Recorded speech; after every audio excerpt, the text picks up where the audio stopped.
like to do, Bill? There you go. Nice. Chapstick on me. Get your chapstick on, baby. Oh, man, I just got off the plane. Since you just got off the plane, let's talk about the Final Four. Oh, What about this Final Four? What did you think? I'm Bill. And that's with 2 L's. And I want to thank everybody for coming out here tonight. And we're going to do our best just to have the rockin' best time we've ever had. Exactly.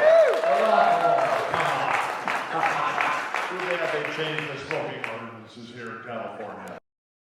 Oh my gosh. So I just got off the plane. I was in the Final Four for seemingly forever, 20-hour days. I mean, just starting at 6 a.m. and not getting to bed until 2 a.m. And it was just a day after day after day, just over the top incredible. And then from there I flew to Orlando, right on the way, yeah. And Orlando, we had an excellent event with the NBA partnership between the NBA and DirecTV. And so as the world of media consumption is changing on a constant basis, all the big shots are always getting together to figure out the new over-the-top model and how they're going to deal with the huge rights fees that have already been paid with decreasing viewership. So all kinds of things going on. So that was fantastic. And then all day on the airplane today, and I got home, Orlando to Denver, and then the best part of the flight, Denver to San Diego. The Rockies, high in the Rockies, Utah, oh my gosh. Lake Powell, the Grand Canyon, and then over the Sonoran and the Mojave Deserts, and then you hit East County, San Diego, and what could be better? I've been flying that route since I was 17 years old. That's 46 years. Hi, Bob. How are you? Bill? And, 46 years I've been flying that route, and when I was on the deck and I couldn't get up for all those years with my spine when it failed 8 years ago, I was just lying there and I just kept thinking, what am I ever gonna do if I ever get up again? And I did get up. And one of the very first things I did after I reconnected with Bob Babbitt, after I found the Challenged Athletes Foundation, I went and did something that I've always wanted to do. Because when you make that flight, and you cross those Rocky Mountains and you look down and there's Utah, southern Utah and the Grand Canyon, I just always would tell myself, I gotta go ride my bike there. And I did. And it was a 10-day, 1,000-mile ride by myself. Lori was there. She's not here tonight. She's working. She's volunteering for the San Diego Symphony tonight. So sad about that. But she was there in the Final Four in Houston. And oh my gosh, what a spectacular game. I mean, it was just absolutely a dream come true. It was like Steven Spielberg and George Lucas wrote this script. And it was just so much fun. And when the underdog comes against the overwhelming favorite, the big, powerful North Carolina Tar Heels, and Michael Jordan sitting right there, and the 50 Tar Heel alumni, and Kenny the Jet Smith broadcasting the game, and everybody just in their proud North Carolina blue, and the little boys, the little children from Villanova come in, and they just take it right to them. There's nothing like beating the big guys. I love it. I want to thank everybody for coming out tonight. You got this, some of you may have the book, but I just put this together. Oh, the train. Yeah, we love the train. And those are photos from the book? Right, so I wrote the book. And New York Times bestseller, by the way? I wrote the whole thing. New York Times, who would have ever thought, Bob? I mean, come on. From a UCLA grad. Little Billy from San Diego with his red hair and his big nose and his freckles and his goofy, nerdy-looking face and his horrendous speech impediment. I mean, the basketball, that was easy. That and academics. I was a straight-A student, but I couldn't talk and I couldn't keep healthy. And so those are my challenges. And so I make it to the Basketball Hall of Fame. I make it to the Academic All-American. Yes. Those were easy. I mean, those dreams, I knew that was going to happen from the very beginning, from when I was 8 years old. You knew you were going to be a professional ball player. Oh, absolutely. And then, I had the greatest childhood ever growing up in La Mesa. And while it was the greatest it was also a major problem in my life because I thought the whole world was like San Diego growing up here. And all the girls just so beautiful and everything's just so fun and friendly and the collaborative spirit and nature that we have. And the weather just always perfect. And just, you know, when you, Encinitas, this was like a northern outpost when we were growing up here. Small, little tiny surf town, right? That was a really big, really cool surf town. So, but my parents, greatest parents ever, but the most unathletic people you've ever seen in your life. Never shot a basket with my dad. My parents have zero interest in athletics and sports. Not as participants, not as spectators. But they were perfect parents. They cared more about us, I'm one of 4, than they cared about themselves. So they just worked all the time and built this fantastic family. Our older brother Bruce, boy, was he ever a bully when we were children.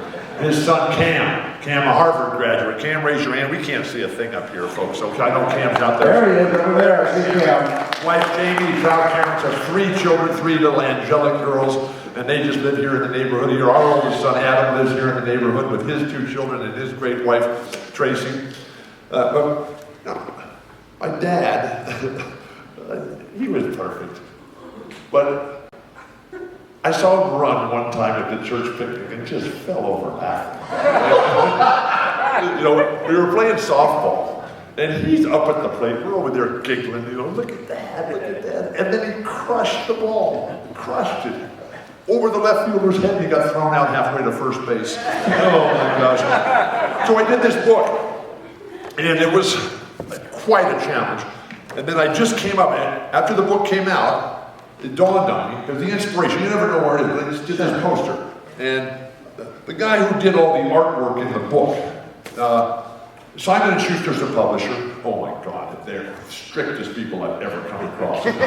So they don't even know about the book. They don't even know about this. I'm sure you won't get in too much trouble. Oh, I live on the edge there. One of the captions in the book, I picked all the pictures, wrote all the captions, did the audio book. One of the captions, chapter 9 is a very painful chapter, the great unraveling. And my life has been defined by these meteoric climbs to the top, all the way to the top. I mean, all my dreams came true. But what I couldn't do is I couldn't sustain Bob. I could never Couldn't stay healthy. Couldn't stay healthy. My challenges have been orthopedic health challenges that have just taken me down to the ground, and then my lifelong stuttering problem where I could just never express myself. Where did the injuries start? Did they start young? I was born with bad feet. I was born with structural congenital defects in my feet, but nobody knew that.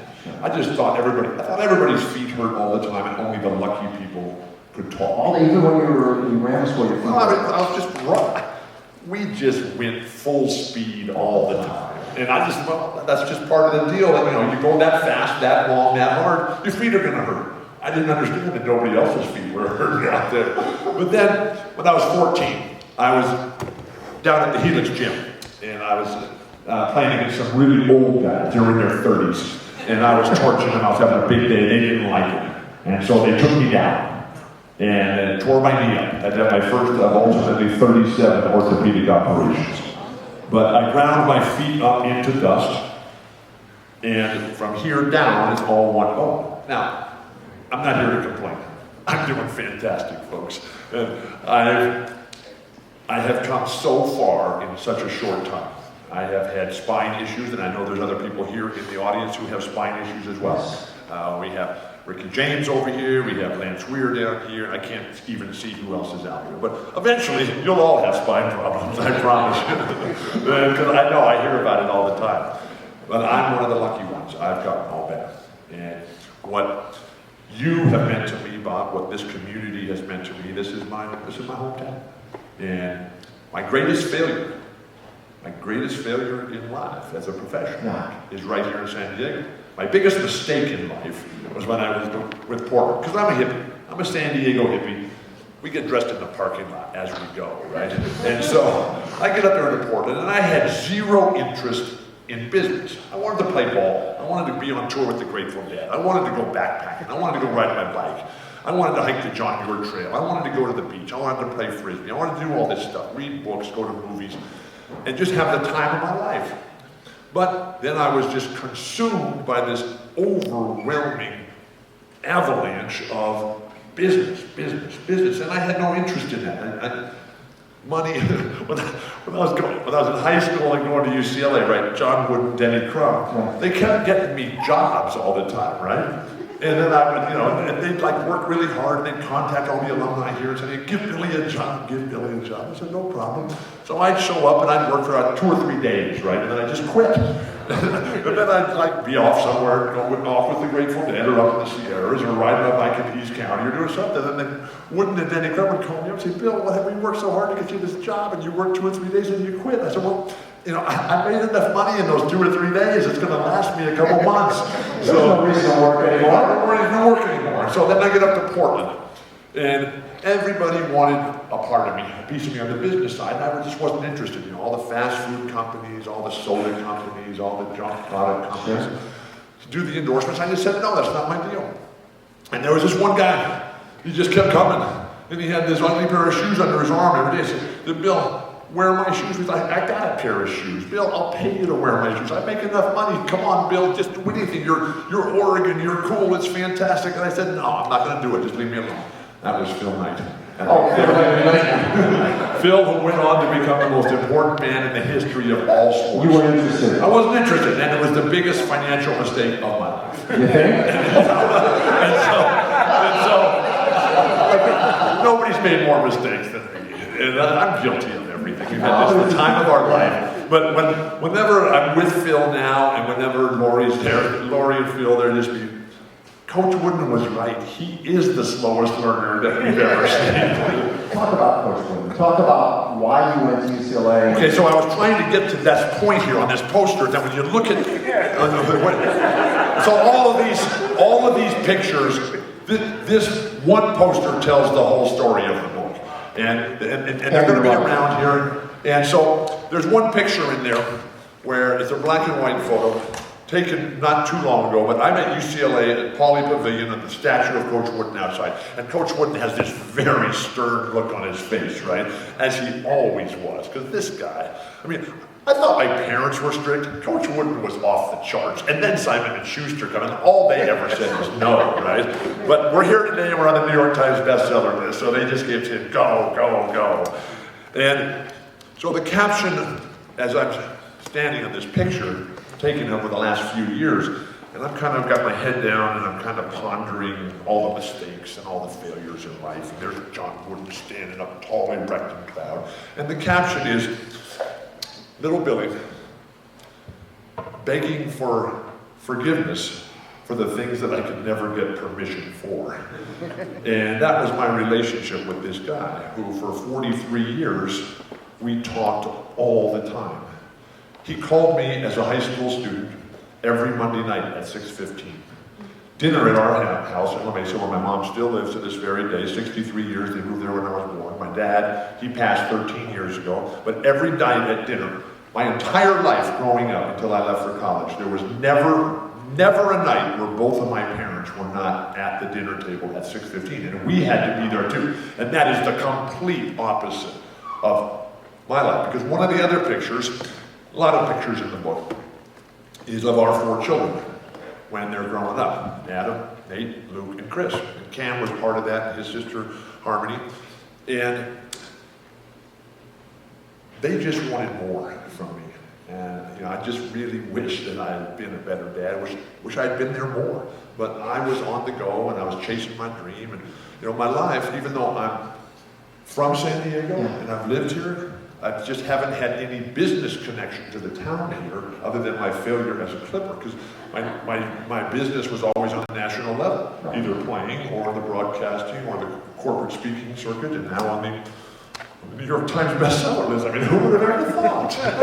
Now I'm at the Paloma. I'm at the grandest stage of them all, right here. Your whole life as a basketball player, when you're talking about from high school through UCLA, you went like from what, sophomore year of high school through senior year of college without losing it? Over 5 years without losing it. Without getting. Yeah, But and then it came crashing down. Yeah. Because here we were, and things changed so much.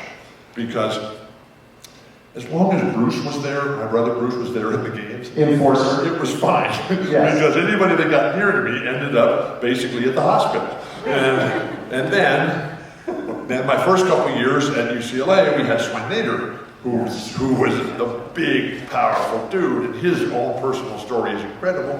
You know, he was in Europe at the end of World War II, and his parents dropped Swen and his sister at the orphanage. They couldn't keep the family together. Swen was in an orphanage with 60 children, and he and his sister were the only children there whose parents were still alive.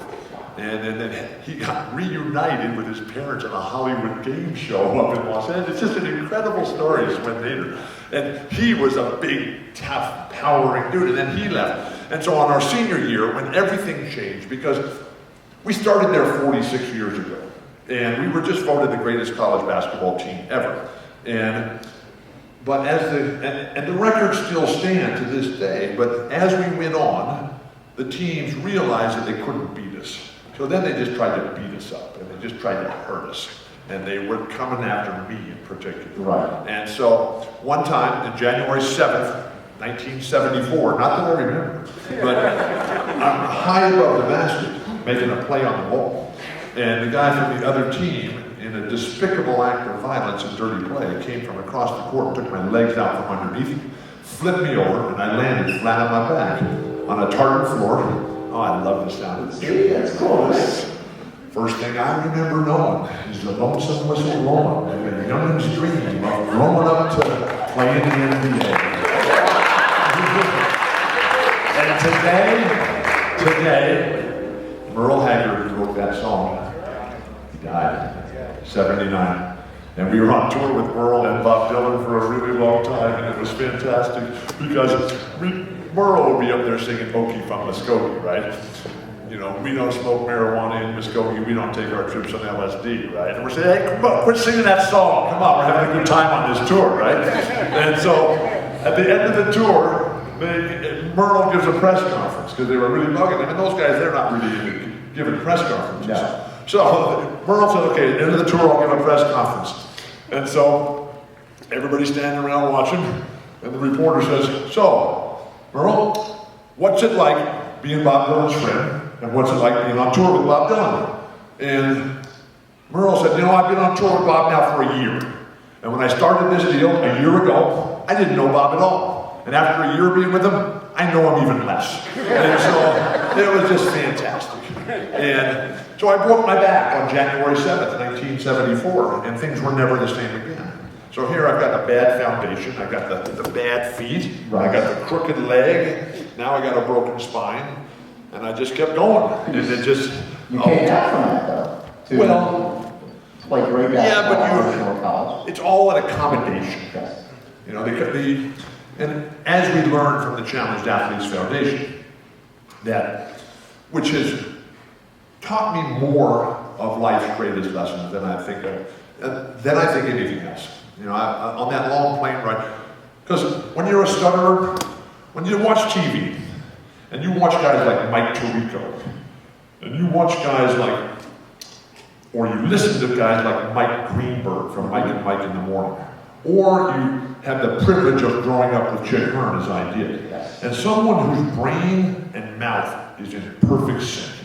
These guys can think faster than I can talk. And they're just going full speed, and that's not the way I am. I gotta think about what I'm gonna say and where I'm gonna go. Now, it may not seem like there's a plan to what I'm doing up here, but I am trying. I am trying. And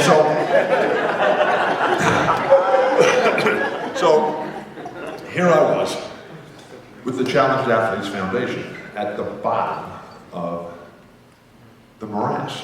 And I'm just down there wallowing around in the muck. And in a very short period of time, literally, I think it was the same day, I had my first event with Dwayne Roth at Connect. And there it was that I reconnected with longtime family friend, Jeff Jacobs. And as we were sitting around talking, and I was still on my cane and still all bent over, and your face is just like, when you're in that position in life, people can see that it's not happening. People can see that you're on the verge of committing suicide. So let me backtrack 1 second here.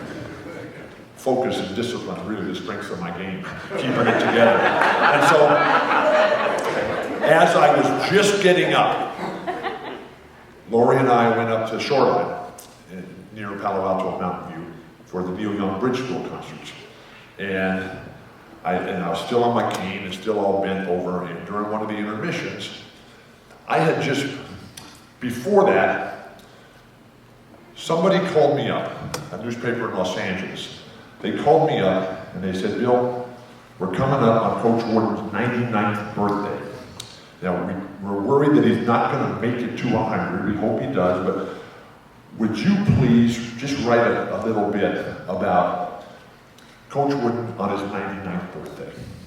I said, no, I'm not feeling well. I can't think clearly. My life is not together. And I've learned the hard way not to get involved in public stuff if you're not on top of your game. So I just said no. And they would not let it go, no. So they just kept coming back, and I finally said, okay, I'll do it. And so I wrote this piece, this really, one of the best things I've ever written.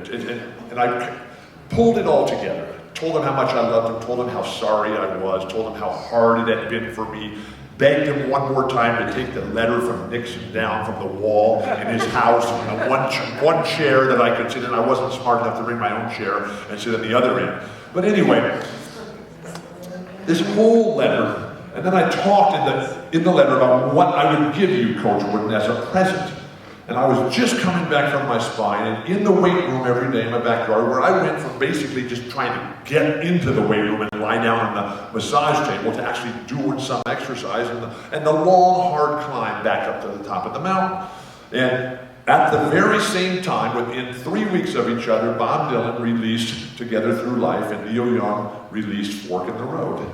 And like any other great musician, that music was written just for me. It was written to me, for me, and about me. And I'm in that weight room all day, every day, and I just listen on the loop over and over again. And so, in this thing I'm writing for Coach Wood for the newspaper, I tell the story about how, Coach, I've had a tough go, but I'm climbing back up, starting to feel a little bit better, and I've been using the music, Bob Dylan and you. So I want to present you this music as a gift, Coach. And then I went through all the songs and explained how all the songs were about Coach Warden's life. And it was just absolutely outrageously fantastic fun, right? And I just hit the groove, and hit the zone, put it all together.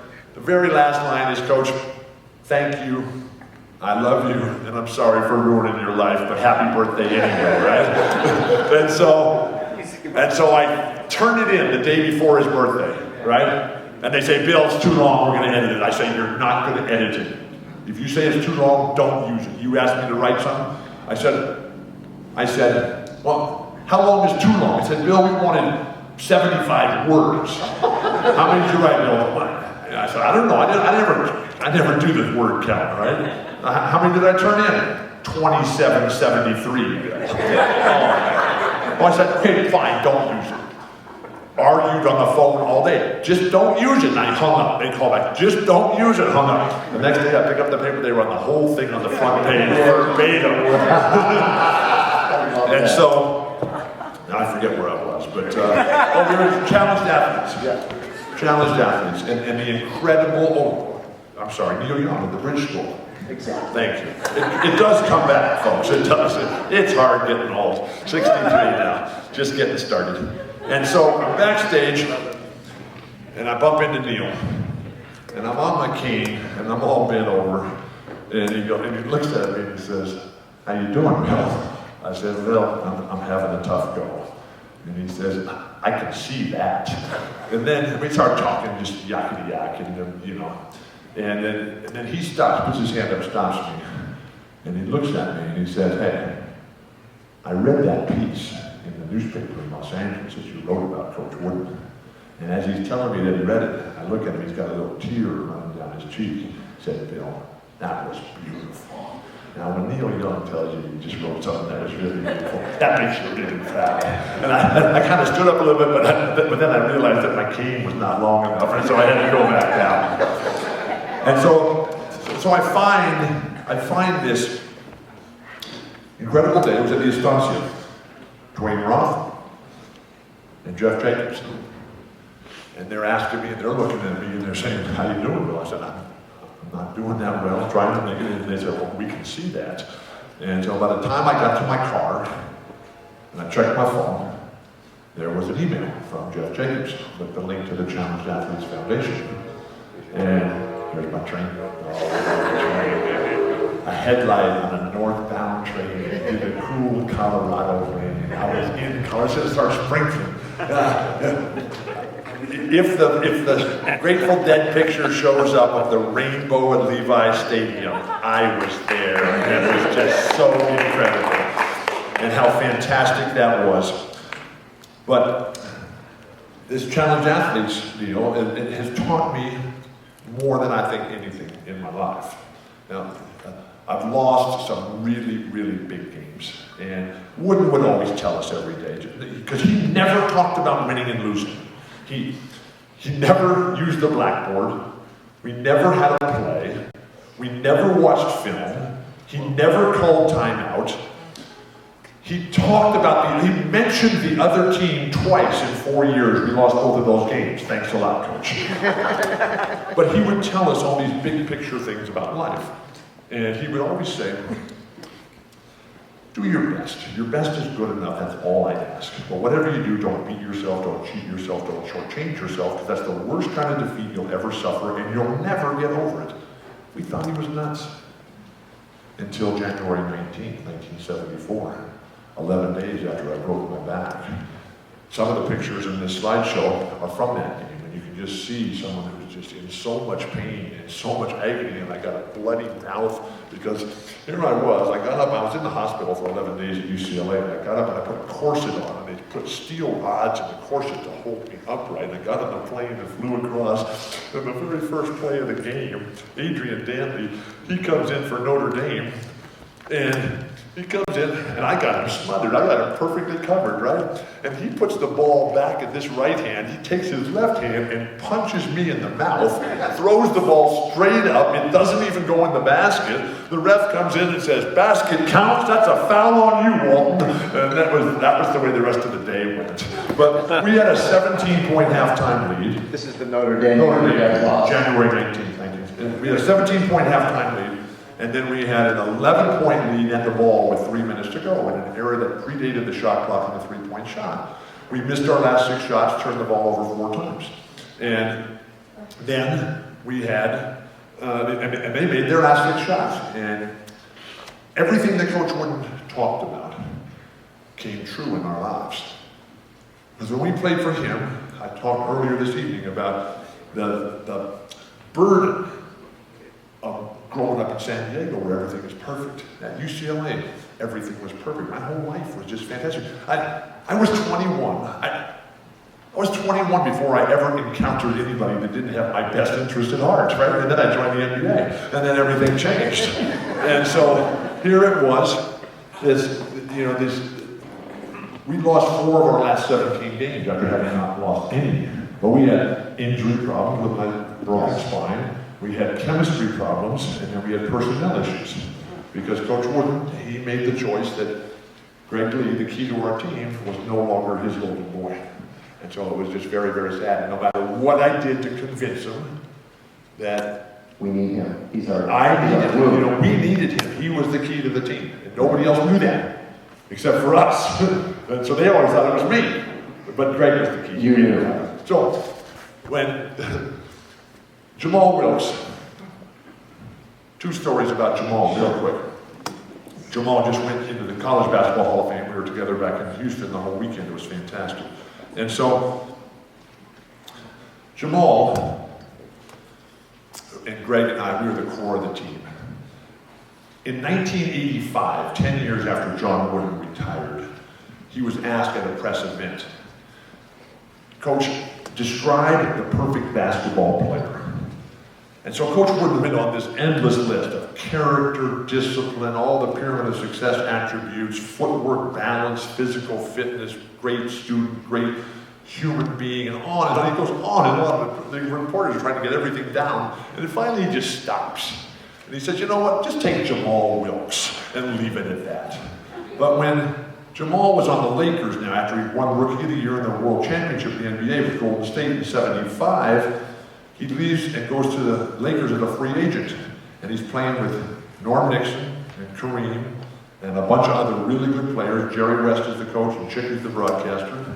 And all of a sudden, Magic Johnson joins the Lakers. And it's just, everybody is gaga over Magic.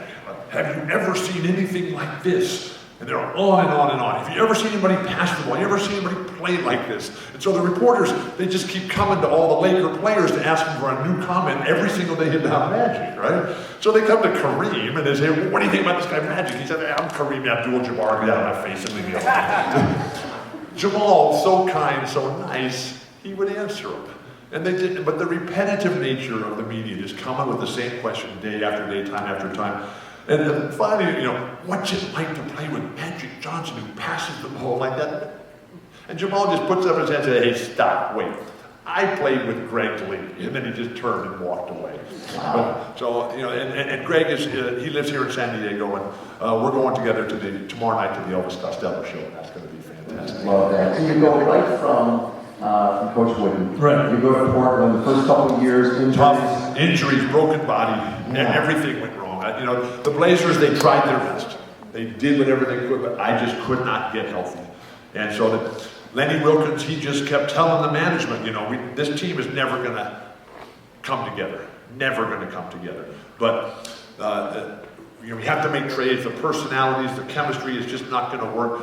And the ownership, the management there, they just said, no, that's not the problem. The problem is Walton's health. There was one stretch when I was healthy, toward the end of my second year there. Because it was when I first got there, 1 month into me first getting there, I'm leading the league in rebounds, leading the league in shot blocks, and averaging 18 or 19 points a game. The team wasn't any good. I joined an expansion team. Had never won more than 38 games, never made the playoffs. I got there in the 4th year of the franchise. And it never sold more than half the house. At the end of my second year, I finally have a stretch where I'm able to play. And we're out there, and all of a sudden, bam, instantly, sold out every night, winning every game. We're on fire, we're going for it all. And then in one of the games, I'm running, I'm playing, and my leg is sore. And so I go in, I have them retape it, I come out, my leg is sore. I go back in, they give me a big injection of pain-killing xylocaine here and numb it all up. I go out there, running. By the end of the game, we won the game, but I couldn't really walk, so I got a pair of crutches and went to the hospital, and they x-rayed it, and I had a big, giant broken leg. My fibula just snapped because of and it all comes back. I mean, all these injuries to my lower legs, and eventually my spine, how my spine ultimately collapsed, is that my feet just didn't move enough because of the structural congenital defect. Now, they don't move now because it's all fused, it's all one bone. But back then, it was just stiff as a board. And so every time I was running and jumping, all that stress just went straight into the bone. The stress that normally just goes up through muscles and ligaments and tendons and fascia and cartilage and everything. But no, that was just going straight into the bones and an endless string of stress fractures. And so when the season is over, they fire Lenny Wilkens, sad as day. And then they hire Jack Ramsey. Jack Ramsey comes in, has a meeting with everybody, comes right back into the office, says, this is never going to work. These guys hate each other. There's no team chemistry. There's no personality. It's not going to work. And so the same message that Jack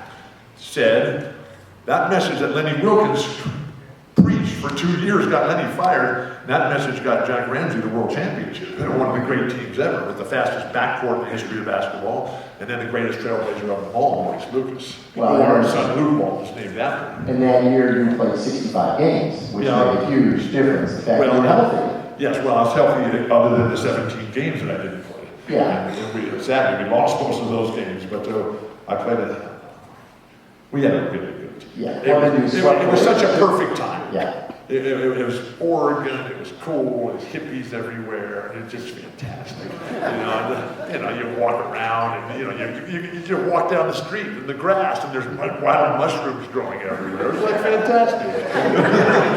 What did Jack Ramsey do? Jack Ramsey was the only coach I ever played for who thought the other team was worth mentioning. Jack Ramsey, Jack, master of the board in the locker room. Yes. The other coaches, Casey Jones on the Celtics. Can I tell this story? Absolutely, yeah. And then I'll come back to Jack. So Casey, he loved to draw up the first play of the game, and he always drew it up for Robert Parrish, the chief, because he knew that if Chief didn't get the first shot, he's never going to get any shots. Right? But we got Danny Ainge, Kevin McHale, and Larry Bird just jacking them up out there. And so while Casey's up drawing up the first play on the board and giving the speech about how we're going to run this first play, DJ's over here, always the last guy there. He's on his own time. It was perfect. He's getting dressed, eating a McDonald's Happy Meal, and filling out ticket requests while this is going on. Kevin's over here in this corner, and he's reading the tabloids out loud to the room. Man eats tree. Giant spider lands from Mars and eats 2 children. And then in the middle right here was Chief and me. And Chief, handsome as can be, right? And the ladies, they love the Chief. And so here he was, just so sleek and so clean and so powerful and so dynamic. And you get all these letters. And his deal was that he would read these letters.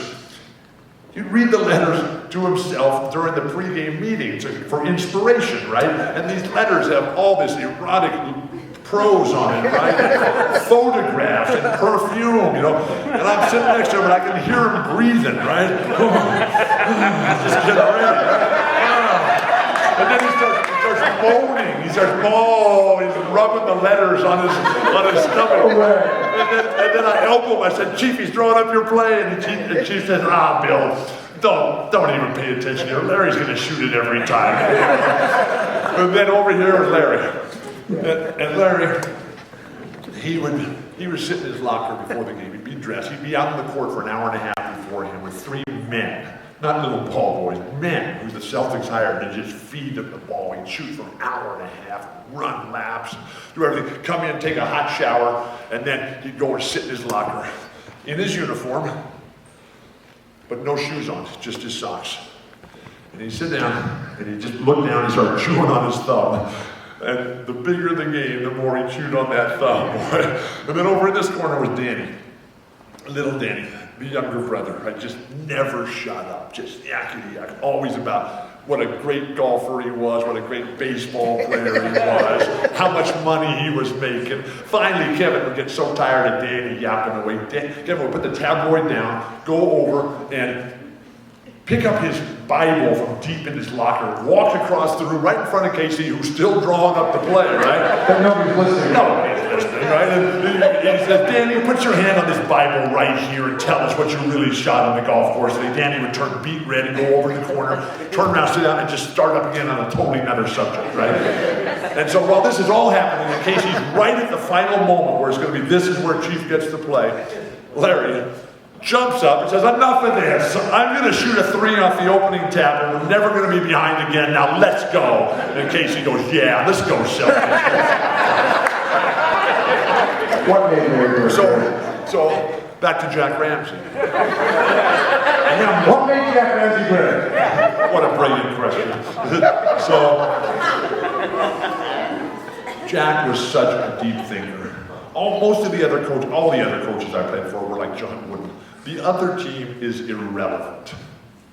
Worry about the things in your control. And, from tying your shoes and socks, from tying your drawstrings, to being fit, to making sure everything is perfect for you, and then just go out there and kill them and beat them by 30 points so the referees don't have a chance to ruin your life, right? And so then Jack Ramsey comes along, and he's into analyzing the opposition. And so Jack goes out and watches the other team warm up.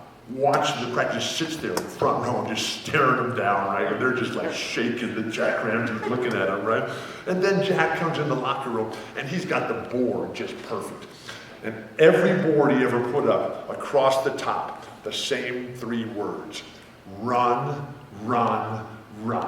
It was all the coaches I played for. We loved the fast break. It was none of this pull it back and look over at the coach and ask him what to do now. Are you kidding? Can you imagine Jerry Garcia right in the middle of the lead, just looking up and say, okay guys, where do I go now? What's the measure now? What's the play now? You gotta go for it. And that was all of our teams. And then Jack, he would go through the other team's roster and say, this guy's got no game. He can't go left. This guy's gonna hitch right and go left every single time. This guy, unless he pump fakes, he cannot score. He would just know exactly how to guard anybody and everybody. And he taught me things about preparation, about analysis, about figuring out the opposition that nobody else even came close to. He told me things. Now, Artis Gilmore. Kareem was the best by far. Larry was the best player I ever played with. Maurice Lucas, the greatest teammate ever. But Artis Gilmore, this was the toughest guy ever. Are you kidding? 7'2", 300, 400, 500 pounds. How can you tell? Back him up on a truck stop, right? And so, because Artis, it wasn't that he was good. I mean, he was nice and skilled, but he was just so big and powerful. But Artis had no comprehension that there were rules in basketball. Things like 3 seconds double dribble, offensive foul, and traveling, right? Not only just basketball, but rules against human decency as well. And so, I was just having so much trouble with Artis, and Jack would come to me with a new technique, a new theory, a new approach every single time. And I would look at him and I'd always say to Jack, that'll never work. He said, try it. And I went out and tried it, and it would work perfectly every time. It was that statement, that'll never work. Yeah. When you look like this, Yes. and you speak like this, Yeah. you get that statement a lot. That'll never work. I mean, it was like when I made the decision to go into broadcasting, right? It's 1990. It's March 15th, and I'm in the hospital. I spent half my adult life in the hospital. I spent the other half of my adult life in airplanes, rental car waiting lines, hotels. I mean, the world is built for preschool children, right? And here I am, just this big, giant body. I mean, not near as big as Shaq, not near as big as Wilt, not near as big as Yao Ming, who's by far the biggest of them all. I mean, Yao Ming, Shaq said it right when he said he's 7'13". But here I am, lying in this hospital bed. And I'm gonna have, it's March 15th, 1990, I'm gonna have my 30th orthopedic operation. The first 29 were a piece of cake. They were all about me getting back on the basketball court. But this 30th one, this was the ankle fusion. And where they're gonna cut all the ends of the bones off in my foot and ankle, and then push this big, massive, bleeding ball of bone together, put 2 big plates on either side of it, go around with a big power drill, and bolt it all together at a right angle, just so I could come to the La Paloma Theatre on April 6, 2016, 26 years later. And I'm lying in this hospital bed. Whittier, California. Richard Nixon's hometown, the Prince of Darkness. And here I am, trying to heal, trying to get better, trying to move forward in life on a more positive path forward in Nixon's hometown. You talk about bad choices, but here I was. And I'm lying there, and I'm just crying. I'm never going to play again. I'm never going to be with the guys. I'm never going to be in the huddle, in the locker room, on the bus. I'm never going to be yelling at the ref. Come on, make a call. Go back to the Foot Locker where you belong, will you? These coaches, 6 of my coaches in the Hall of Fame, many more who would be if these legs had carried me to my dreams. And I'm barking, come on, Wooden, give me some players out here. I'm tired of doing this all by myself. And so the sadness and the loss and the despair, and every one of the challenged athletes can come up here and tell that same story. The hopelessness, the spiraling out of control, the loss of everything in your life. And I'm just crying, it's so sad. And then all of a sudden, lightning bolt flash of inspiration. Bam, sears across the smoky crater that's my mind. Man, it's just ready, and it hits me. I'm 6'11", redhead, big nose, freckles, goofy, nerdy-looking face. I can't talk, I'm a lifelong stutterer, and I'm a deadhead now, having been to more than 869 Grateful Dead concerts. So, television, that's the only career possible. And that's where I really heard, that'll never work. We're not putting you on TV, Walton, get out of here. Are you kidding me? You start stuttering, you start spitting all over everybody and everything. Start talking about Jerry Garcia and Bob Dylan. You'll get out of here, we can't have it. But I stuck with it. I used all of John Wooden's tools, because John Wooden, what he gave us. In the macro picture, he taught us how to think, how to learn, how to create, how to dream, how to analyze, how to philosophize. He also taught us how to compete. But what he did on a micro level was that he gave us the foundation. The foundation as to how to build a life. He gave us, excuse me, he gave us, I've been sick with the bronchial flu for 2 months and I'm just getting better, so please bear with me. And so this foundation with his pyramid of success, and then his 7-point creed, and then his 2 sets of 3s, and then the endless maxims. And he just never stopped teaching. And then he would always race through that stuff, because that's easy to memorize. Impossible to implement, but easy to memorize. What he was trying to get to all the time, though, was the tools to overcome the adversity when things don't go your way, when it's lost. And you got to regroup and you got to start over. And so that's where he would talk about the motivation that would move you brightly with the inspiration to get you going, to work smarter than the opposition. Then he would talk about the 4 critical skills and elements of chasing that dream. Balance, quickness, creative imagination, and empathy. Understanding what it's like for the guys who can't get it done. And then he would talk about confidence. Confidence, yeah. Do you believe that you're going to get this done? And then the perseverance, the persistence, and the discipline to get what you want. And so when you look like this, you get no, and that'll never work on a constant basis. And so when I tell them I want to be a broadcaster, no, that'll never work.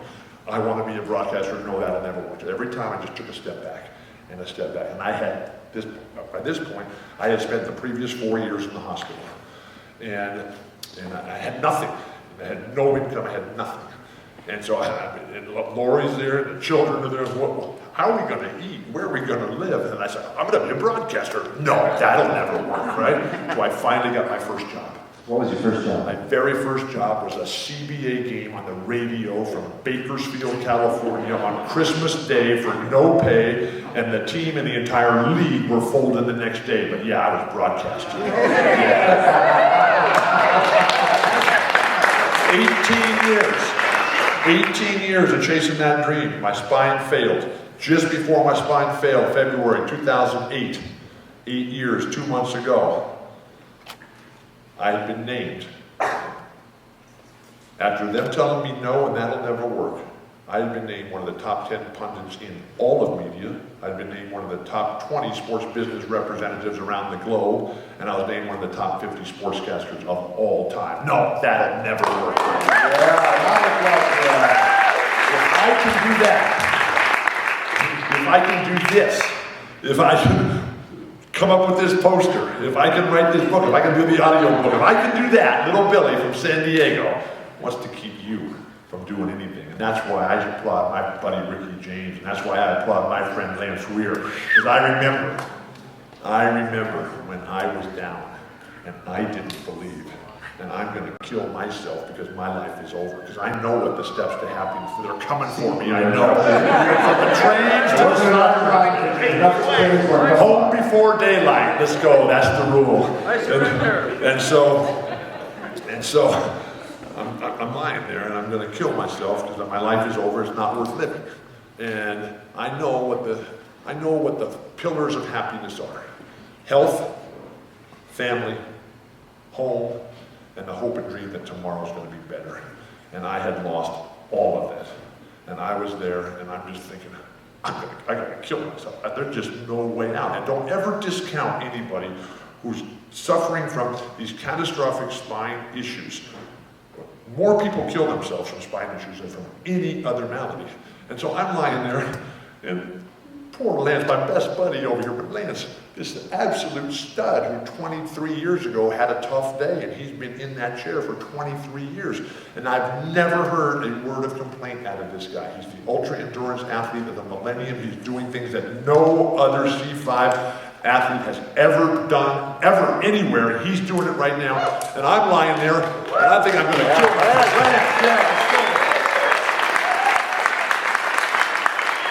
And I'm lying there thinking, I gotta kill myself, I gotta get out of here. This just, because you go through those stages. Oh my gosh. I'm gonna die. Oh my gosh, I wanna die. And then the worst of all, oh my gosh, I'm gonna live and this is what I'm stuck with. And there's Lance every day at my bedside, sitting there, telling me stories, trying to pick me up, and asking me every day, so Bill, how do you stay so positive? I said, oh my God. I felt like such a schmuck. So I want to thank the challenged athletes for teaching me life's greatest lessons about the value of sport, the value of the team, the value of the music, the value of the life that we have here in San Diego. And what you've done, Bob, and what Jeffrey Issacow, who's out there today, and all the other people who have sacrificed so much so that little Billy could have a chance. Little Billy could have one more time in the game of life. Because I remember, I was lying on that floor. Yes, the train whistle is blowing. What could be better? I know I'm on my way to the promised land. And so I'm lying on the floor, right? And I couldn't move, and I couldn't eat, and I couldn't think, I couldn't dream, I couldn't do anything. I just lie face down on the floor, and Lori had to feed me by putting a bowl of gruel in front of me that I could kind of inch forward and slurp up off the floor. And so she just put the bowl of food down, and I hear the other end of the house, the front door open, and it's our son Christopher. And he's got his brand new puppy dog with him, Cortez, this 600-pound bull mastiff, right? And I can hear Chris giving him Cortez the instructions as he unhinges the leash for Cortez. And Cortez immediately, just the puppy, just starts racing through the house and knocking everything over, and tail going, and shoulders and head shaking, drool flying everywhere.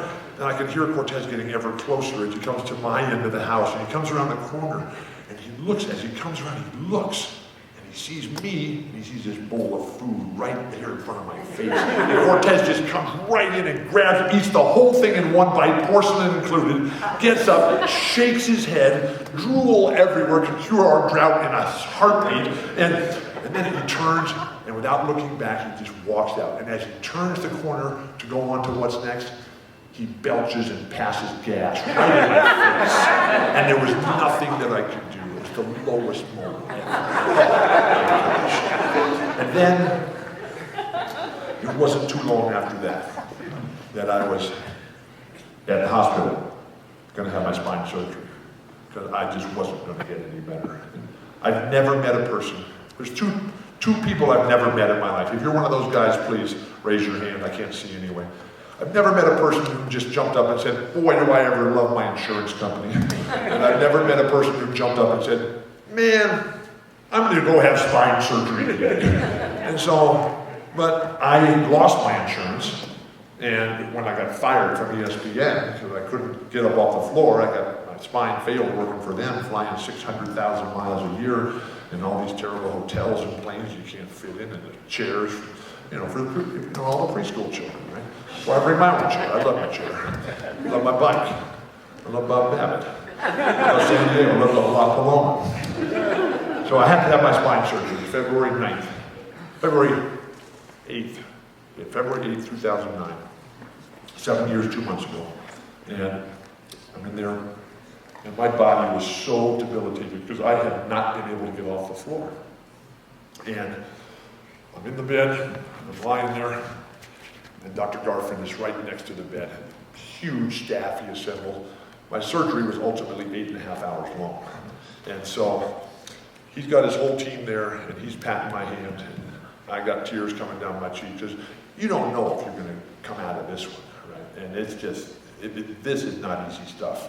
And so Dr. Garfin said, we're going to do our best. We're going to do our best. He's a little tiny guy from the Midwest, like John Wooden, Bob Dylan, Dwayne Roth, all the Roth brothers, all the little tiny guys from the Midwest. Right? And so I hear Dr. Garfin yell across the room to the anesthesiologist, okay, start the count. Now, anybody who's had major orthopedic surgery, you know what the count means. That means that the anesthesiologist starts the drip. And once that drip starts, you have about 10 seconds, and the anesthesiologist counts those 10 seconds off. By the time you get to 1, you're not there anymore. And so as I hear him from across the room counting down, 10, 9, 8, Dr. Garfin is patting me on my forearm, my hand. I reach out with my other arm with what little strength I had, and I grabbed his forearm with just nothing, just put it out there, and I looked at him just with these sad, soft eyes of a guy that just wanted one more chance. And I looked up at him, and I mouthed with every bit of strength and passion and urgency that I could come up with, and I said, please, Dr. Garfield, please fix me. Give me one more chance. Give me one more chance to play in the game of life, to climb on the mountain one more time, to feel that sunshine, to feel that wind, to feel the sweat, to be with the guys. Just one more time, please, Dr. Garfield. Please let me ride my bike one more time. And then I was just out. Oh my God. And then I woke up the next day. I was in the hospital for a week. I was on morphine for 73 days. And you lose everything. And when I woke up, I was worse. It was like they just had an 18-wheeler come and run me over. And then he drives down the street, turns around, and comes back and runs me over again. And then he leaves for good, right? As he's leaving, he calls in the steamroller, and he just comes in and flattens me. And there I am just with nothing. Oh my God, that was tough. But here I am today. I'm all better. And I have no pain, I take no medication. And I had no idea.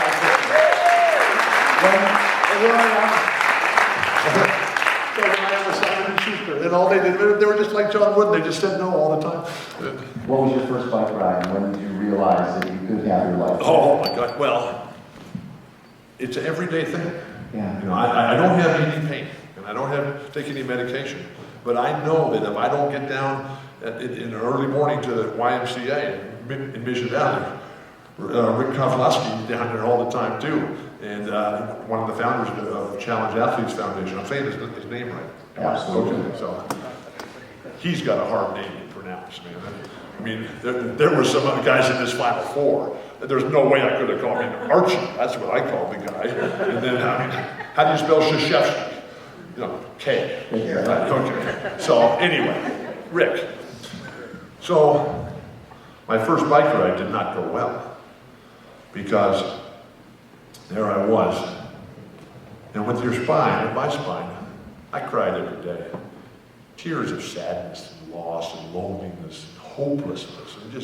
And because spine health is measured in geologic time. I mean, you break an arm, you break a leg, 6 weeks, 2 months, you're better. And like, which one wasn't, right? And your spine fails, I mean, it's like, oh my gosh, this is the worst and toughest thing ever. But at the 7-month mark, there was the first spark.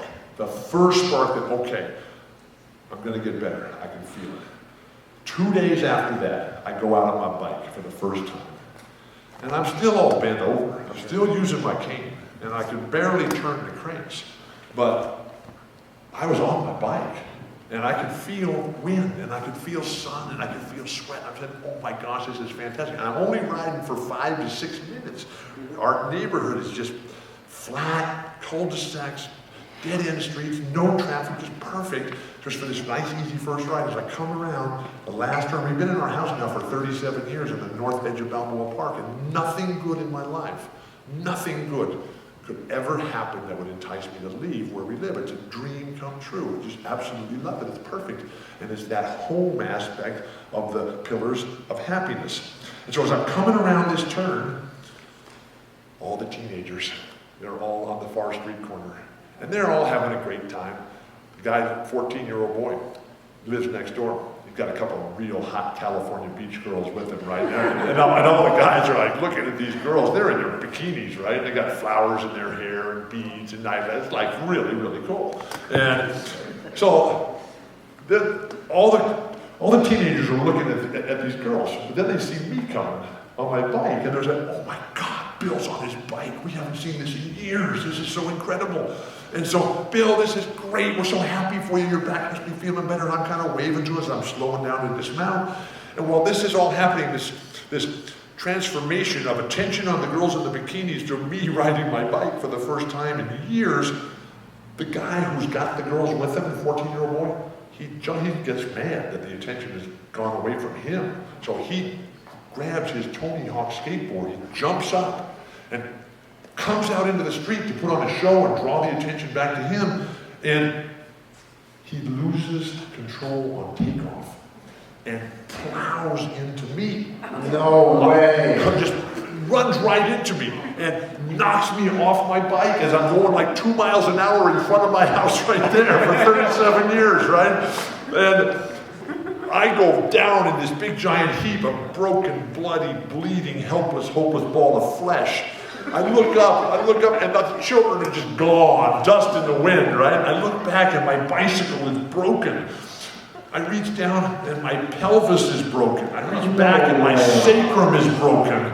And I'm lying there, and I'm in the ground. I'm in the street for 15 minutes before somebody comes. Wait, these kids didn't even hang out? No, they took me down and they left. And this was like Washington State, right? And I'm lying there, and finally a car comes around the street and sees me lying there. And it was one of the neighbors, and they get out of the car and they run to all the other houses. They go inside because Lori's in the house the whole time. She has no idea I'm lying out in the street. And so they pick me up and they carry me in the house. And I'm on the phone with Dr. Gefrom. And I just say, I can't do this. It's too hard. You know, I got to. But fortunately, my spinal fusion helped. I mean, these folks at Nuvasive are just so incredible with what they've been able to do to save people like me in my life and give me my life back. And that's one of the reasons why I'm so involved in the Better Way Back program, where I spend hours every day face-to-face on the internet and on the phone talking to people into putting the gun down and to not jumping off the bridge and killing themselves. Because that's what I was going to do again. Because when I broke my pelvis, when I broke my sacrum, I was back on the ground for 4.5 more months. And I couldn't do anything. I had to start all over again. And that's when Steve Gefrom, Jack Ramsey, Lenny, John Wooden, when the times are the toughest, that's when they were at their best. And that's what Steve Gefrom did. Because if I had a gun, I would have used it. And so he's talking to me and he says, Bill, you remember John Wooden? I said, no kidding, I remember John Wooden. I am so mad. I would have strangled that young boy, man. Oh, and so, he said, but Gefrom says, Bill, I'm from the Midwest too. And all that stuff that John Wooden always talks about, the pyramid of success, industriousness, enthusiasm, friendship, loyalty, cooperation, intentness, initiative, alertness, self-control, physical fitness, skill development, competitive, greatness, poise, confidence. I said, yeah, I know all that stuff. But none of it's working. My pelvis is broken. My sacrum is broken. Well, Bill, remember that after all those years, Coach Wooden, who spent 14 years working on that pyramid of success, he added 2 words, 2 external words, because there was no more room on the pyramid blocks. So he put them on the outside, right at the very top. And he said, Bill, those 2 words are what I have for you today. And that is faith and patience. Do you believe?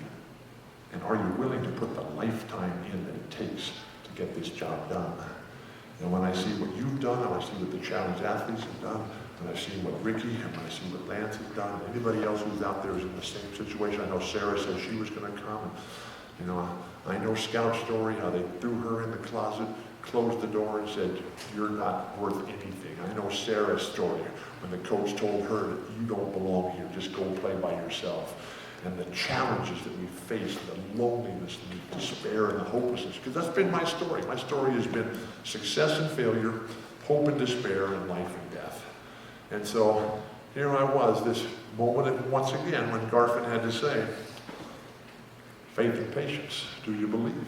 And are you willing to do what it takes? And then I get Dwayne Ross, and then I get Jeff Jacobs, and I get the Challenged Athletes Foundation, and I get Bob Reef and San Diego Sport Innovators, and Nick Roth, and Jared Hale, and all these people. And now life has never been better. And here I am, 63 years old. And I've never been busier, I've never been happier, and I haven't been this healthy since I was 13 years old. And so here I am. I never thought, after all these years, that I would ever be healthy, I'd ever be pain-free, and I never thought that I'd be happy in love. And I'm all of those right now, so I'm the luckiest guy in the world.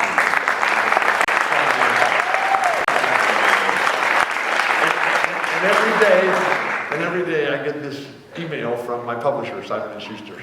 It's climbing, Bill. And you're going, you were 17, now you're 11, now you're number 6, and here we're going for the top. And I'm charging once again. And they're going, you made a poster? What? They don't know that I made the poster yet. No, we didn't. So the guy who did all the artwork in the book, his name is Mike Dubois, and he's a fantastic, world-renowned artist from the world of the Grateful Dead. And he is like Tarico, Greenberg, and Chick Hearn, is that he has a thought and he's able to transfer that to paper. And he's just an incredible artist. And so if you look at the book and if you look at this poster here, there's the actual cover of the book was their choice. I submitted 3 choices and they said no on the first one, no on the second one, and no on the third one. So, but they know what they're doing. They're the best. The partnerships in life. It's in life. The path to the promised land is always the same. These are the things that Wooden taught us, how to figure this stuff out. And that path always starts with a dream, choosing the teacher, choosing the leader, joining a team, immersing yourself in a positive culture that has been created already, and then building your own foundation, and then the ultimate deal that you have to reach, and that is that sense of sacrifice and discipline. Because without sacrifice and discipline, the community, the group, the team, it never happens. And I can remember growing up, because our children, those children, they just wanted their dad to be there. And they would just look at me and they'd say, Dad, you have to go out of town again. Come on, Dad, can't you just come to my game? Can't you just come to my graduation? Can't you come to the PTA meeting? Can't you come to the teacher's night, whatever it is? Can't you come to that? No, I had to be on that road. And so, but as they were growing up, they would always say to me, Dad, you're the worst dad ever. We hate you, Dad. We hate you, Dad, because all you ever do is say no, Dad. You're the worst dad ever. We hate you so much, Dad. You always say no. We hate you so much, we're going to go to Notre Dame, Dad. And to show you how far things have come, this past college basketball season, I was rooting for Notre Dame in Oregon. That's how much I've come, that far I've come. But when they would say, Dad, you're the worst dad ever, all you do is say no, I would always say, look, I would love to say yes. Because I live in the culture of yes, but I know that the culture of yes is built on a foundation of no. So if you guys want to get to yes, start asking me the right questions. Like, hey, Dad, can I go to bed now? Hey, Dad, can I turn off the TV now? Dad, can I do the laundry? Can I do the yard work? Can I wash your car, Dad? Can I go read a new book, Dad? Please, Dad? Yes, let's go.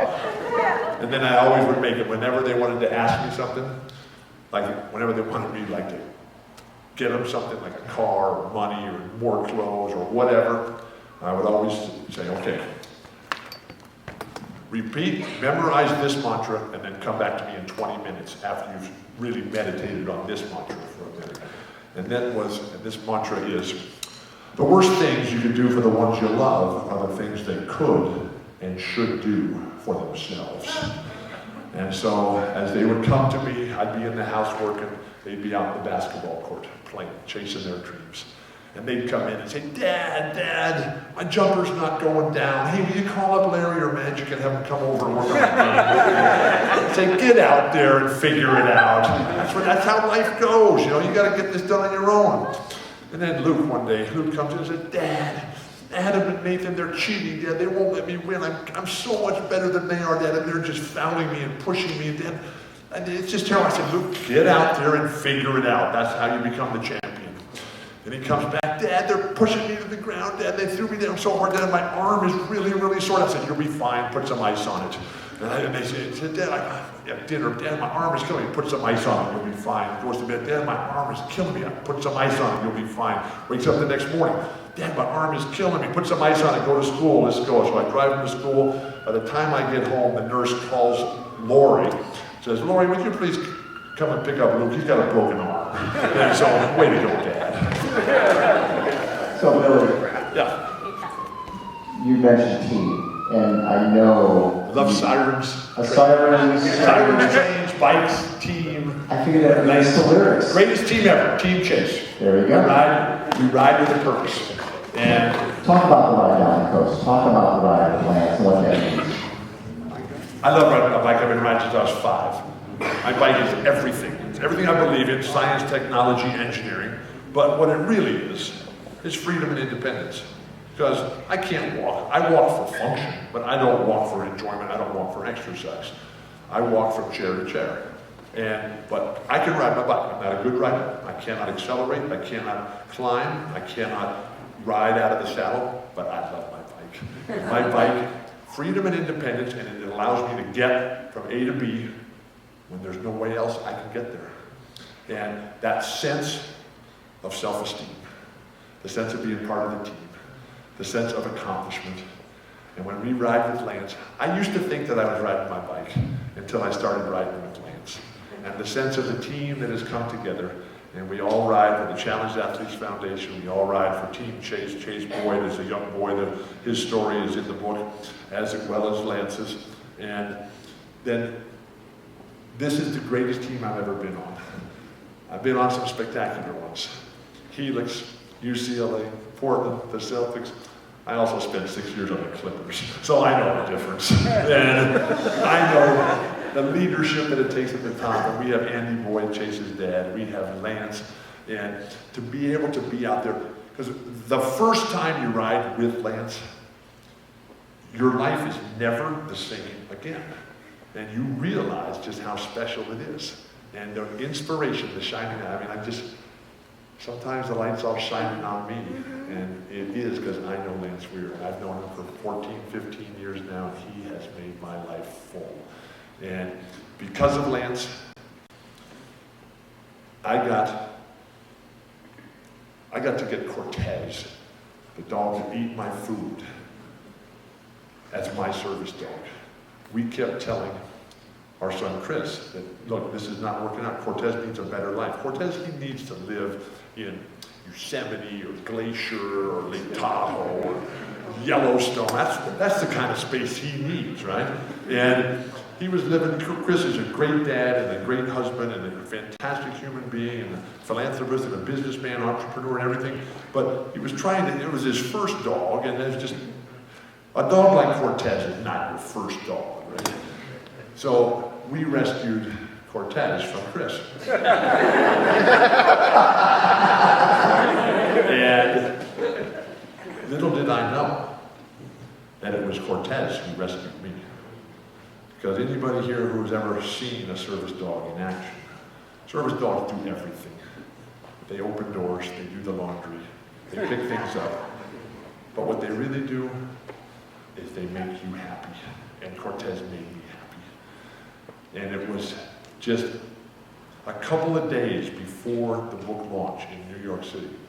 And we launched this book on March 22nd at the NBA store. 5 hours of book signing at the NBA store. And the entire time, 45th and 5th, they played the Grateful Dead music through the whole place, full blast, all day long. And they only repeated one song in 5 hours. It was really like being on tour. It was incredible. But 3 days before that book's launch, Cortez died. And it was just the saddest thing. And he died in my arms, and I was holding him, and I was crying, and he was crying, and I knew that he had rescued me, and I tried to save him, and I couldn't get it done, and that's just a terrible burden to bear. We miss him so, and so for all of you who are out there and you're in love, as I am with Lori, as I was with, as I still am with Cortez, just never fail to tell him how much you love him, every single moment. Your children, your parents. When I was on that ground, thinking, when you're on that ground all that time, you have a lot of time to think. And so I kept telling myself, if I ever get up, there's 3 things I'm going to do. I'm going to tell Lori, who I told when I was down and out, get out while the getting's good. But she stayed. Loyalty. Prime foundation block of Woodman's Pyramid of Success. I said to myself, if I ever get up, I'm going to tell Lori every day how much I love her, and how much I appreciate her, and how grateful I am. I'm also going to never suffer fools and nonsense anymore the rest of my life. And the third thing I said was, I'm never going to wear a suit and tie again the rest of my life. True. And to this day, I'm the luckiest guy in the world. What were we talking about? You're Before we wrap up. We got to wrap up. Come on, man. I've been on the plane all day. I'm ready to go. Cool. I'm just waking up. If they want to stop, we'll stop. Talk, you mentioned teammates. I have nowhere to go. I'm not on the air till tomorrow morning at 9 o'clock. Well, you mentioned teammates. Talk about Larry Bird. I know we got some Greatest player I ever played with by far, and he was the smartest guy. You know, he loves to portray himself as the hick from French Lick. And Larry was just this guy who came and, you know, I loved the team game. I loved the passing, and Larry loved to pass too. And so we would have these, I always played against him in practice because, you know, Larry played with Chief and Kevin and DJ and Danny. I played with Scotty and Rick and Jerry and Greg Kite. And so one day Larry comes down on the fast break and it's a 4-on-1 against me and I'm back. And I know I've got, 4-on-1, that's my advantage, right? And so Larry's coming down and I got him spotted. I've got everything covered. I got my chest on his shoulder, on his lead shoulder. I've already bumped him off balance. I got every passing angle. I got every shot angle. And that son of a gun, he found a fourth guy who I had totally lost track of. And he just found him with an unbelievable spin around pass later to the guy who came in and threw it down in my face. Man, I had never, ever been so confused as to what I was going to do defensively. That's it. He was just brilliant. He saw things before anybody else did. It was like the time he stole the ball from Isaiah, right? And when the Celtics, we were all broke. We were the champions. We were trying to defend. It was the same problem. I could never sustain. I'd get to the top, and then my body would fail. And when we were in that position, my foot was broken, Kevin's foot was broken, Chief had a bad ankle, Larry had a bad back and a bad elbow. We're playing Detroit. And so here we were. We're down, we're out, we're not going to win. Detroit's going to win.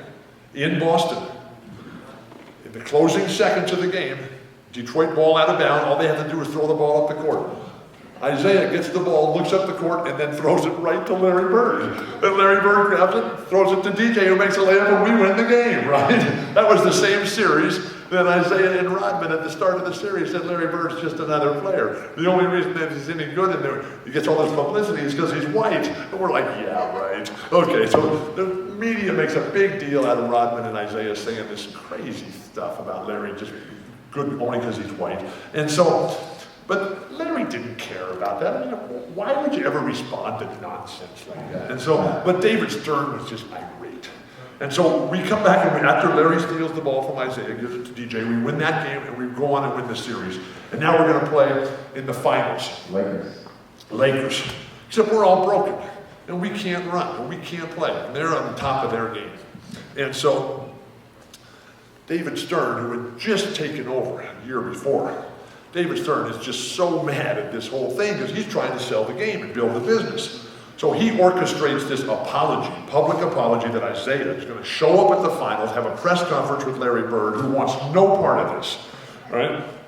But David Stern tells him, Larry, you got to be there. And so, big press conference. We all go to support Larry. And Isaiah and Larry's up there, and Isaiah says, oh, I'm so sorry, Larry, I'm so sorry. Larry says, I don't care, Isaiah, I don't like you. So just forget it, you say whatever you want. And so, but, the press conference is over. And Larry gets up and leaves, because the press conference is really about Isaiah saying he's sorry. So all the media rush to the front to get their one-on-ones with Isaiah, and Larry walks back and joins us, and we're walking out of the building. And Larry, as we just get to the big double doors, Larry stops, and he turns around and into the faces of the big room full of reporters who all have their backs to Larry. They're all got their microphones in Isaiah's face, and Larry says, loud to the whole room, Isaiah, Isaiah! And everybody turns and looks at Larry. And when Isaiah and Larry make eye contact, Larry says, nice pass. And then he turns and walks out.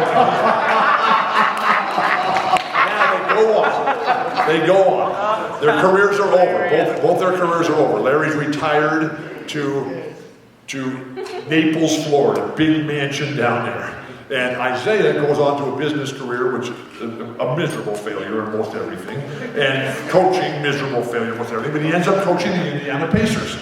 And so Larry is down there, and all he's doing every day is washing the car and playing golf.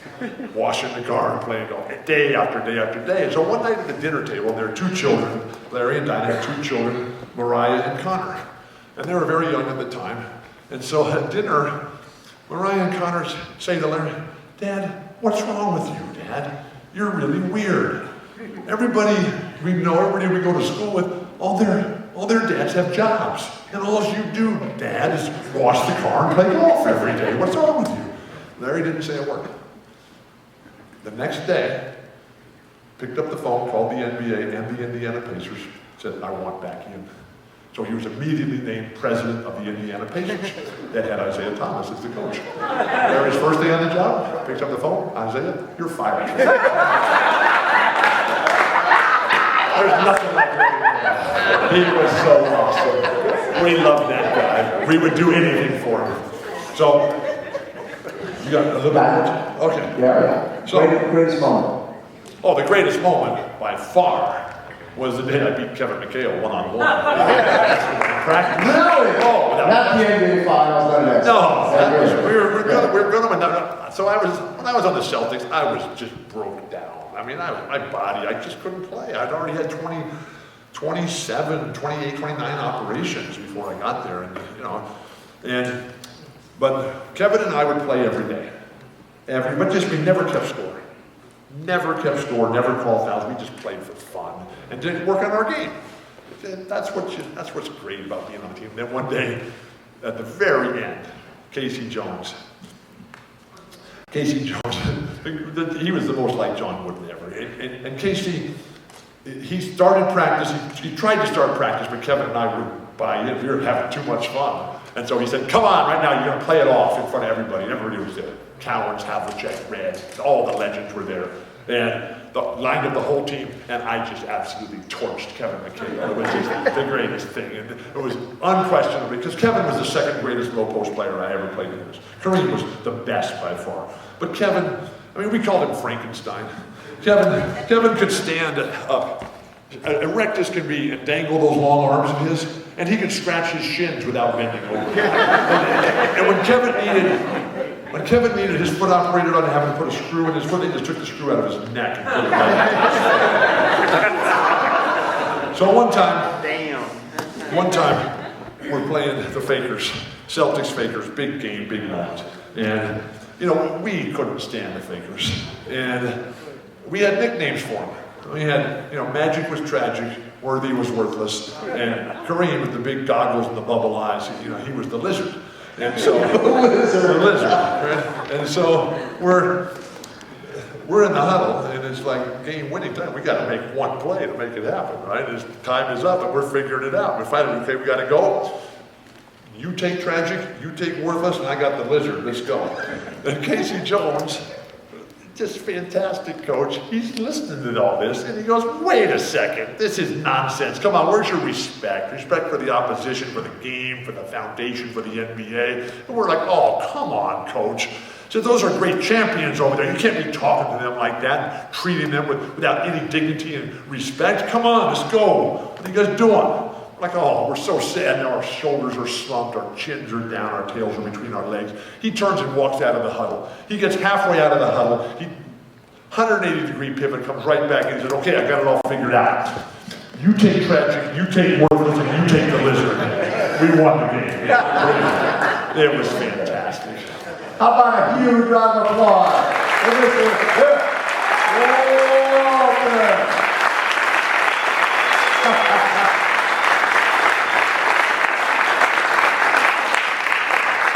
So I used to do this, right?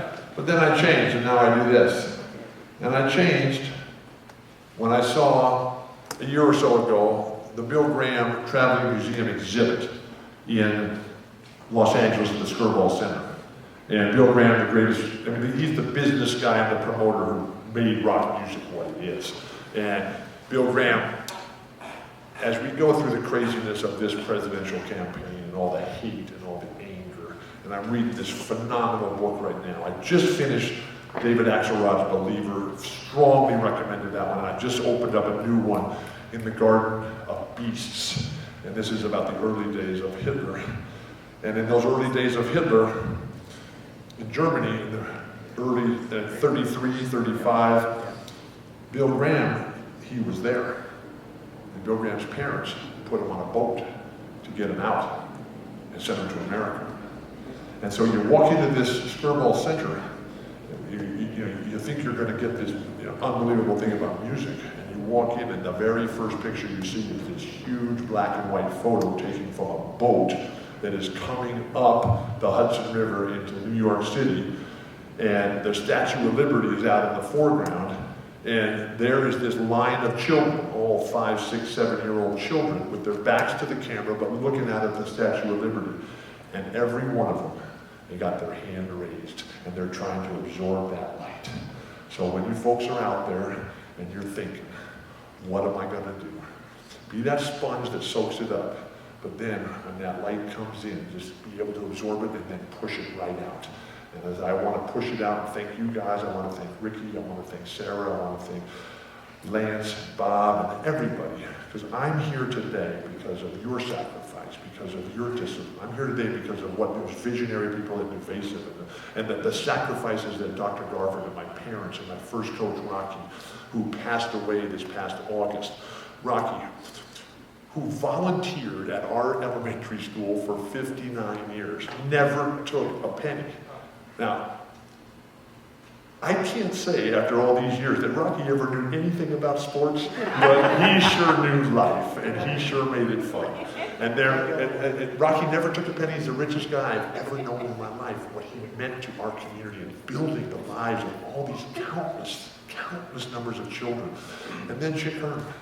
Because, and I know that Bob is totally into broadcasting, and the responsibility, the leadership that Chick took, because Chick and John Wooden are the two guys responsible for basketball being popular in Southern California. They never sold themselves. They never were out there doing things for money. It was always to build the game, to sell the sport. And I thought it was basketball when I started listening when I was 9 and 10 years old in 1962 on my transistor radio. I thought Chick was teaching me how to play, how to think, how to love, how to enjoy basketball. But no, he taught us life. And then John Wooden. And then my heroes, Bill Russell and Muhammad Ali, and Sergeant Shriver, and Martin Luther King, and Bobby Kennedy, and Jerry Garcia, and Bob Dylan, and Neil Young. And Bob is coming to California in June for a whole week. Berkeley, Santa Barbara, San Diego, 2 nights in Humphreys, the Shrine in LA, where we used to go all the time when we were in college. And then John Fogerty, who's playing up at the Venetian in Las Vegas all the time now, and Jimmy Cliff when he comes to the Belly Up just right down the way here. Sadly, the Eagles, they're not going to be able to play anymore without Glenn Fry, but the Stones, I mean, I'm reading this book about Obama, right? The Believer, that David Axelrod just wrote. And it's just an incredible story of how could this possibly happen? And what a remarkable turn of historical events. And then Obama, he goes to Cuba. Now, for those of us who have grown up in the age of lies and deceit and selfishness and greed of Nixon, and the death of hope under Reagan, and then the deceit of the Bush world people and all that craziness. And now to have Obama show up and say, I'm going to Cuba. And then 3 days later, the Rolling Stones show up. Are you kidding me? We're winning this thing right now. Keep that hand up. Here we go. Thank you, Bill. Encinitas. Yeah. Paloma. Start the train sirens up. Let's go.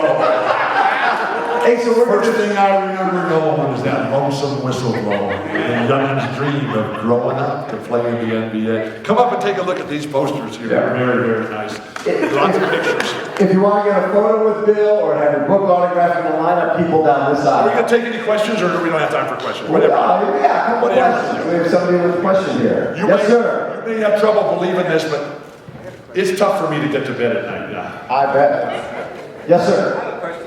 Yeah. First of all, Bill, I probably maybe the only one here, maybe others. I saw you play at Helix. Oh, what a team. My dad was a high school counselor at Elkhorn Valley High School for 30 years. We beat Oklahoma every time they played. He used to take me and watch me play basketball. Thank you. And my ex-father-in-law was a Helix fan. So Yeah, Helix. I have a question. Yeah. And I did the CF right too. But I love the CF. Do you ever take a basketball and play around anymore? No. Can you? I have not been able to play basketball in 30 years. My legs don't work. My hands don't work. Just shoot around? No, Nothing? my hands don't bend. You know, I have non-union naviculars in both hands. You know, my fingers bend, but I can't bend my wrist up and down. And also my legs don't bend. So, I mean, it was like when I tried to pass it was like when I tried to pass the physical for the Celtics, right? I left every dime I had with Donald Sterling and the reptilian evil of the Clippers, right? And so I get to Boston and I have nothing. Tell you what you really think. And you got to pass the physical when I get there. And so I'm in Mass General Hospital, East End of Storrow Drive, and I'm lying on the gurney, and I can hear all the doctors because my X-rays are all over the walls, and they're saying, "What are we going to tell Red? We can't pass this guy. Look at his feet, look at his knees, look at his hands and wrists, look at his spine, look at his face. How can we pass this guy, right?" And then Red bursts in the doors, double doors in the hospital, smoking his cigar, and he comes in there. Said, "Who are you guys? What are you doing with my player?" I said, "Red, we can't pass him. Look at his feet, look at his face. This is not going to work, Red." Red says, "Shut up. I'm in charge here." So Red pushes through all the doctors, still puffing on his cigar, right? And I'm lying on the bed. He walks over, stands over the top of me. He looks down and he goes, "Walton, can you play?"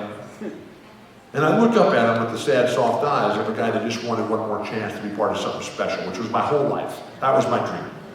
I grew up a Celtic fan. Bill Russell, my favorite player. Red, just my guy. And so I look up at him with those sad, soft eyes. I said, "Red, I think I can. I think I can." He takes a step back. He takes a drag on that cigar. I mean, it would have made Jerry Garcia proud as could be. It would have made Bill Clinton even prouder, right? And so he holds in this drag as hard as long as he could. And you just see him swallowing and swallowing. His eyes are bulging, he's sweating, but all the machinations, all the calculations. And finally, a little bit of a smile. He exhales, and I swear that smoke came out green. And there was leprechauns and shamrocks in the smoke ring coming against the lights. And Red, as he exhales, looks around, proud as can be, and he says, "He's fine. He passes. Let's go. We've got a game." We went up and won that championship too. Go Helix! Yeah, what a time we had there. Love that. All right, let's set up Billy over. Oh, one more, sir. Okay. This might be a hard question, but what was your favorite venue to see the Grateful Dead at? The question was, what's the favorite venue for the Grateful Dead? You know, I used to think about stuff like this. I used to think it mattered where they played, what they played. The only thing that matters now is how they play and that they play it all. And so I used to come with set lists. I used to bang on Jerry's door, "Play this song, please, Jerry." Like, 25 songs written out for him. And if I ever got, he'd take the paper, crumple it up, and then he'd actually play a couple of them. That made me really happy. But they're still playing. And so everybody thought it was going to be over after Fare Thee Well. I got to go to the 5 shows, 9 days to change the world. And so we're all sitting around after it was over. Soldier Field, record everything. Attendance, pay-per-view, merchandise, phenomenal success, right? So we're all sitting there, and I leaned forward and I said, "Hey guys, look out there. Look at how happy all those people are. Now look at how happy you guys all are. Look how much money you just made. Now, how can you possibly think about stopping this?" And so this year they're going out again this summer, and I'll be there. I'll be in Boulder, Alpine Valley, Portland, the Gorge, Chula Vista, Irvine, Sacramento, Shoreline, and I call them every day saying, "Please add more shows." That's all I care about. I want more. Yeah. How about one more big round of applause for Bill Walton?